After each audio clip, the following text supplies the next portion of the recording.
الحمد لله استهل بالحمد خير ما نزل إليك خمسا تبدأ. السلام عليكم ورحمة الله وبركاته. بسم الله الرحمن الرحيم. نحمده ونصلي ونسلم على رسوله الكريم أما بعد. Today we discuss the second juz or the second para of the Quran Sharif, which Allah Tabaraka wa Ta'ala begins, سيقول السفهاء من الناس ما ولاهم عن قبلتهم التي كانوا عليها. Allah Subhanahu wa Ta'ala makes reference to the fact that Rasulullah sallallahu alaihi wasallam, in the first part of his life in Medina Munawwara, approximately 16 to 17 months, Rasulullah sallallahu alaihi wasallam was commanded by Allah Tabaraka wa Ta'ala to face Baytul Muqaddas or Al-Aqsa when performing Salah. In other words, Al-Aqsa or Baytul Muqaddas was the Qibla of Rasulullah sallallahu alaihi wasallam. However, the desire of Rasulullah sallallahu alaihi wasallam later became that the Kaaba, the house of Allah Ta'ala, be declared as the Qibla and the direction of Salah for this Ummah. And this will also be an apparent sign of following the Millah of Sayyidina Ibrahim alayhi salatu wassalam. So Allah Tabaraka wa Ta'ala fulfilled the desire of Rasulullah sallallahu alaihi wasallam by commanding the changing of Qibla. After the revelation of the change of Qibla, as usual, forefront in rebuking the Muslims and making a mockery of them and raising unnecessary questions about the Muslims, the Jews began a plot, and they began to say that what has turned them away from the direction towards which they used to face when performing the ibadat of Allah subhanahu wa ta'ala. The important aspect of all of this is that all directions belong to Allah tabaraka wa ta'ala, whether it is the east or the west, the north or the south. The most important aspect would be that we fulfill the command of Allah Tabaraka wa Ta'ala, and hence Rasulullah sallallahu alaihi wasallam's one very, very important aspect of his life was that despite the fact that there was the desire in the heart of Rasulullah sallallahu alaihi wasallam, on the other hand, his extreme love for Allah Tabaraka wa Ta'ala, he had the anticipation for revelation with regards to the change of Qibla, and whilst he would be walking, Rasulullah sallallahu alaihi wasallam would continuously lift his blessed gaze towards the sky over and over again in anticipation that Allah Ta'ala will reveal some ayah, some verses with regards to the change of Qibla. However, Nabi Kareem sallallahu alaihi wasallam did not ask Allah Tabaraka wa Ta'ala directly by making dua for the change of the Qibla. And hence, Allah Tabaraka wa Ta'ala deals with the subject matter. Allah Tabaraka wa Ta'ala speaks about the objections of the Yahud with regards to the change of Qibla, despite the fact that they had known that one sign of the nubuwwat of Rasulullah sallallahu alaihi wasallam will be with regards to the change of Qibla.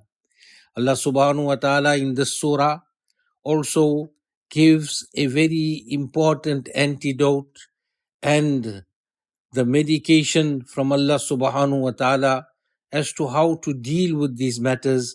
Ya ayyuhalladhina amanu ista'inu bis-sabri was-salah inna Allaha ma'as sabirin.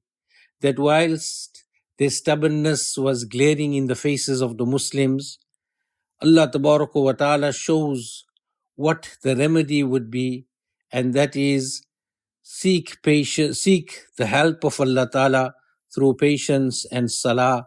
For certainly Allah Tabaraka wa Ta'ala is with those who have sabr, those who have perseverance.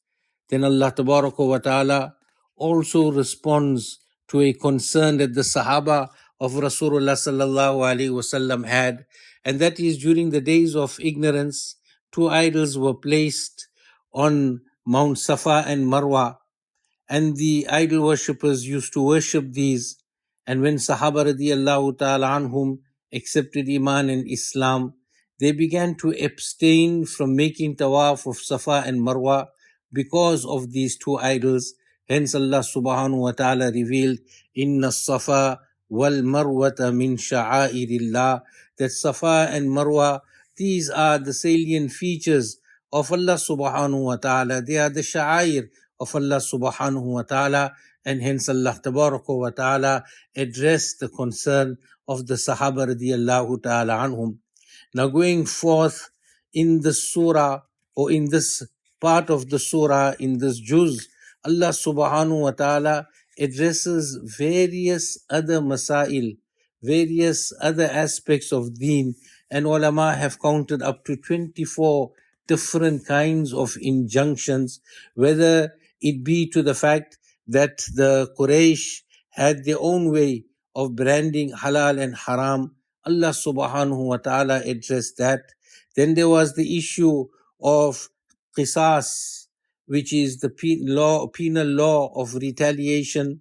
Allah subhanahu wa ta'ala addresses the mas'ala and the aspects of fasting, that of impermissible earnings, that of following the lunar year, then striving in the path of Allah subhanahu wa ta'ala.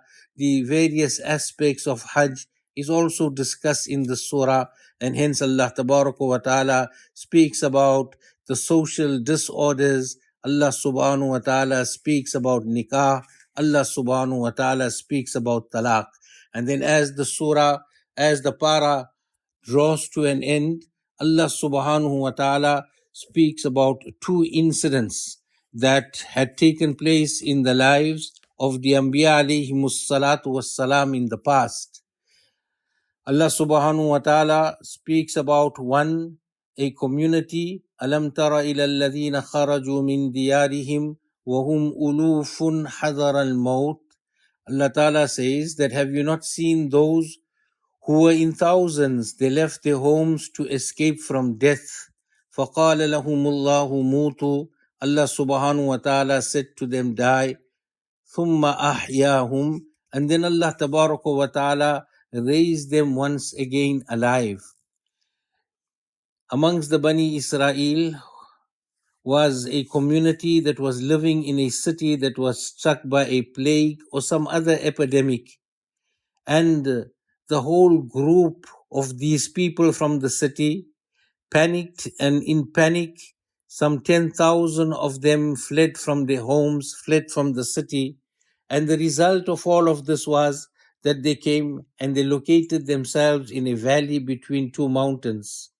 Now Allah Tabaraka wa Ta'ala shows His Qudrat, His power, and Allah Tabaraka wa Ta'ala had granted upon them death by sending down an angel, and the angel making a screeching or a shrill sound was the cause of the death of these individuals. 10,000 people remained like that. From the neighboring cities, when people heard of the incident, they had come, but what could they do? They only fenced this area of 10,000 corpses, and the bodies began to decompose, and now it was only bones. Some years later, the Nabi of Allah subhanahu wa ta'ala, Sayyidina Hisqeel alayhi salatu was salam, was walking past when he saw the sight of bones that were decomposing, and he looked at this and he wondered in amazement, what is all this about? Allah subhanahu wa ta'ala revealed to him the incident of these people, and then he asked Allah subhanahu wa ta'ala to bring these people back to life. And Allah Rabbul Izzat showed His Qudrat and His power. Allah Ta'ala commanded him to address these bones, أَيَّتُهَا الْعِظَامُ الْبَالِيَةِ إِنَّ اللَّهَ يَأْمُرُكَ أَن تَجْتَمِعِي. Allah subhanahu wa ta'ala, O bones, that are worn and decomposed. Allah has commanded you to gather together, and the bones came together. The further command from Allah subhanahu wa ta'ala was that He addressed these bones and say, Inna Allah ya'muruk an taktasiya lahman. May Allah subhanahu wa ta'ala has commanded you that now you wear your flesh and your muscles and your nerves and your skin. And when that happened, Allah Ta'ala's command upon him was that He commands the arwah to return to each of the bodies, and the arwah, the souls, had returned, and these people once again came back to life. And this became an indication of the great qudrat and the power and the might of Allah. Allah Tabaraka wa Ta'ala concludes this this juz with also the incident of the time of Sayyidina Dawood alayhi salatu wassalam when he was a young boy, after Sayyidina Musa alayhi salatu wassalam, that when the Bani Israel decided that they want to make amends and once again become obedient to Allah subhanahu wa ta'ala, then Allah tabaraka wa ta'ala had appointed Talut to become their leader, and they went into battle against Goliath, Jalut. Dawood alayhi salatu wassalam, in that army, a young boy, had attacked Jalut, and Allah subhanahu wa ta'ala had given victory to the Bani Israel.